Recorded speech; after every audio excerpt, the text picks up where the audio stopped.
You mentioned that a lot of Americans are upset about the fact, possibly, that Biden is putting his life at risk.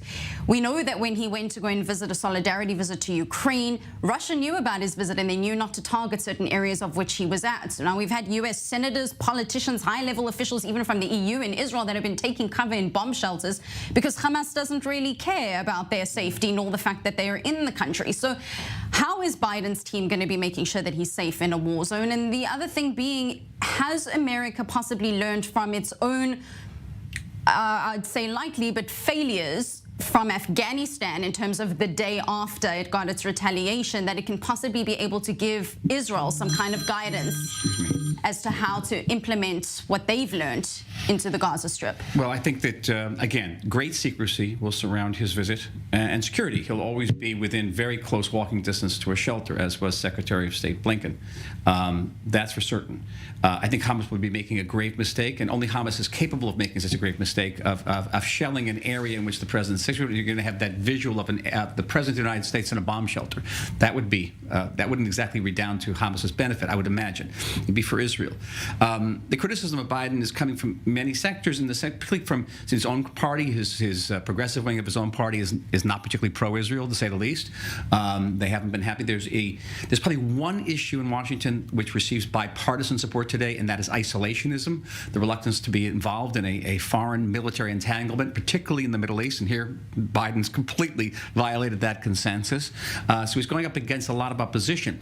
Here, it's interesting. Here's the bit of asymmetry. Among the Israeli population, there's a lot of sympathy for Palestinian civilians.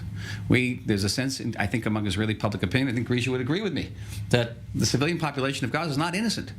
They voted for Hamas. They supported Hamas. Many hundreds, maybe thousands of them. They participated raid also. They participated raid. And I was about to say, they broke through the fence. Some of the hostages are being held by Palestinian individuals and not by organizations. They're going to sell these hostages. So there's not a tremendous. So in agreeing to the president's request for humanitarian aid and assistance for getting humanitarian aid to those Palestinian positions, our government, our decision makers, are going to go against the major thrust of Israeli public opinion. I've encountered it on Israeli news already. I've been saying, listen, we have to do this in order to keep on the same page with the Americans. And if you be on a panel discussion on the Israeli news, everyone's going to jump at you for saying that, because not a lot of sympathy here. So both of these decision makers in our government and in the United States government are going against significant portions of their own public opinion. And Grisha, 5 anti-tank missiles in the last 24 hours being shot from Lebanon into Israel, no doubt by the orders of Hezbollah. But the U.S. also sending strong warnings against Hezbollah and Iran for possibly joining in. Could we be expecting, apart from the nervousness and the anxiety around the unknown of Hezbollah joining into a multi-front war with Hamas, could we be expecting the U.S. at any point, from a military point of view, you mentioned unprecedented arms in the region, but even boots on the ground in order to defend against their arch enemy as well, Iran? First of all, you should change, instead of Hezbollah, say Iran.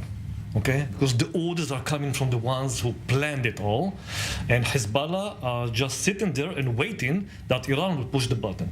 Actually, the 6th Fleet here and the 2,000 Marine soldiers that will land here, they are not here to help us with Gaza, Hamas, or Hezbollah. I think we can defend ourselves, and we can attack 2 arenas, and we can defend ourselves in 2 arenas. The question here, will Iran join?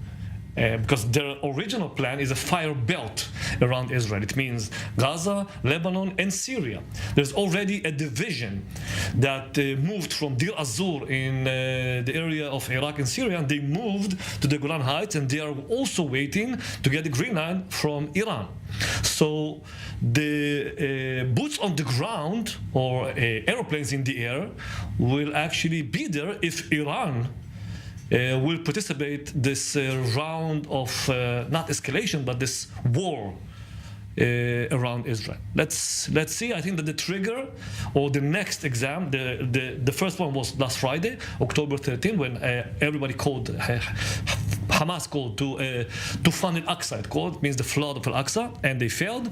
And the second exam, that if Hezbollah joins the efforts to save Hamas or not, would be if the moment Israel enters boots on the ground into Gaza. So we should wait and see that.